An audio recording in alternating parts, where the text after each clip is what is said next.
дээр үлдсэн жиргэн гэрлийг чиртэн зогсон. Энэ зүдээр нэг өч биш байла.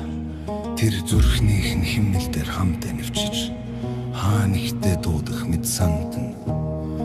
Нэгэн шүм тэр гэрэл гэнэт тодорч тэнгэр уу замдэв амархуу эргэлзсэн ч зөрийг гарлан тэр гэрлийн араас алх. Гэнэт тэр өөрийгөө огт танихгүй ертөнцөд ирснээ ойлгов. Тэн дасар томчулуулсан гариг өтхөвч гүн харанхуй дум тажин амьтад гэрэл цацруулан нисэж байлаа. Гэвч чудлалгүй тэр аюулыг мэдэрлээ.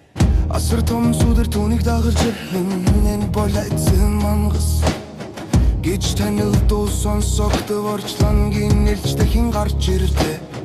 Хүн бүрийн дотор байдаг хайрцаас бүтсэн зүйл чи зүгтах тусам улам томордог. Амархуу айсанда гүйж ихсэн ч мангас улам орцоор байлаа. Тэр зогсов зүрхэн хүчтэй цохилж байсан ч тэр эргэж хараа чангаар хэлэв.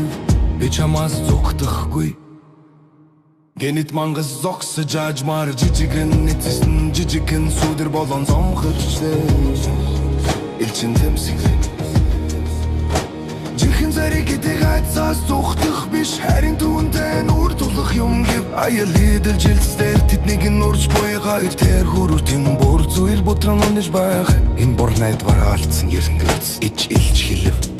Амархуу гах дээр гэлээ самлаар тэргэлжлээ. Хэргийн төв тавихад багаар бүх зүйл гэлдэж итгэлээ чулуусуудад дурдж ампил дахин сэргэж байв.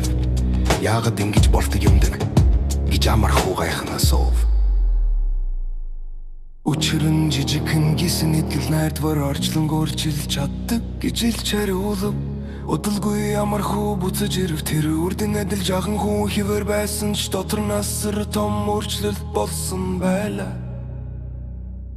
Тэр ойлооч айдас бол дайсан биш зори бол түүнийг даван туулах түлхүүр. Харин найдвар бор хамгийн харанхуй ертөнцөд гэрэл туулах хүч юм. Тэр шуносоо шамар хузов хүн нотыг биш өөрийн замж гэрэл түү.